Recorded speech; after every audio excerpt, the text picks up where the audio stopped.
Hello everyone, তোমরা সবাই কেমন আছো? চলো আজকে নতুন একটা রেসিপি তৈরি করে নিই। তার জন্য নিয়ে নিয়েছি 1.5 কাপ মতো সুজি। সুজিটাকে দিয়ে আমি দিয়ে দেবো 1 কাপ মতো টক দই, আর দেবো কাঁচা লঙ্কা আর আদা। এটা কি বানাচ্ছি বলো তো? ইনস্ট্যান্ট ধোসা। ইনস্ট্যান্ট ধোসা বলতে গেলে আমরা সচরাচর জানি যে তোমার চাল ডাল দিয়েই বানানো হয় ধোসা। তো আমি সুজি দিয়ে বানাচ্ছি, তার জন্যই বললাম যে ইনস্ট্যান্ট ধোসা কোনো ভেজানো টেজানো ঝামেলা ছাড়াই রেডি হয়ে যাবে। তো চলো এবার ব্যাটারটা আমি এটাকে রেডি করে নিয়েছি। এর মধ্যে আমি দিয়ে দেবো 2 চামচ মতো বেসন, আর দেবো বেকিং সোডা আর স্বাদ মতো নুন। এই উপকরণগুলোকে দিয়ে আমি খুব ভালোভাবে মিশিয়ে নেব।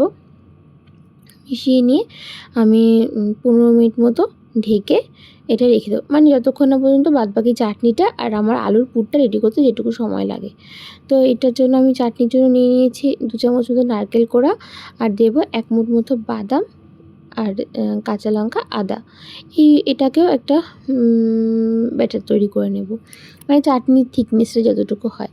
তো চলো এবার এটাকে আমি নুন চিনি আর কারি পাতাটা দিতে ভুলে গেছিলাম, তো এটাকে ঘুরিয়ে নেওয়ার পরে আমি এর মধ্যে দিয়ে দেবো নুন চিনি, স্বাদ মতো নুন চিনি আর কারি পাতাটা দিয়ে ঘুরিয়ে নিয়ে বাটির মধ্যে একবারে ঢেলে নেব।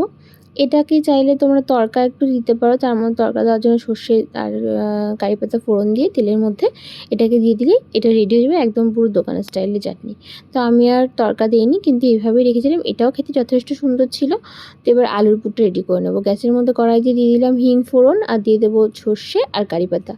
এইটা দিয়ে তার দিয়ে দেবো আমি আলুটাকে আমি হাতে আর ম্যাশ করিনি, খুন্তির সাহায্যে যতটুকু সম্ভব ম্যাশ করে নিয়েছি।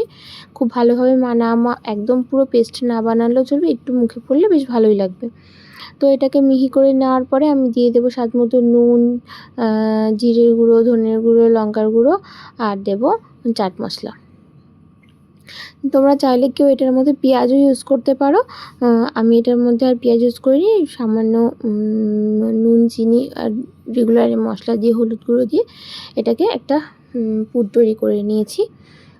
দেখো আমার চাটনি আর আলুর পুর কিন্তু রেডি।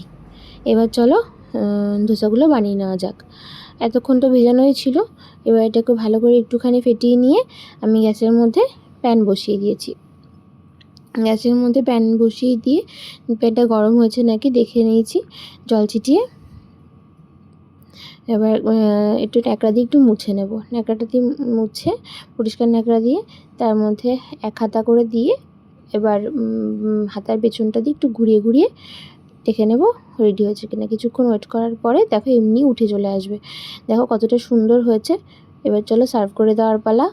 যদি তোমাদের ভালো লাগে প্লিজ অবশ্যই আমার চ্যানেলটাকে ফলো করে দিও, আর শেয়ার করতে, লাইক করতে ভুলো না।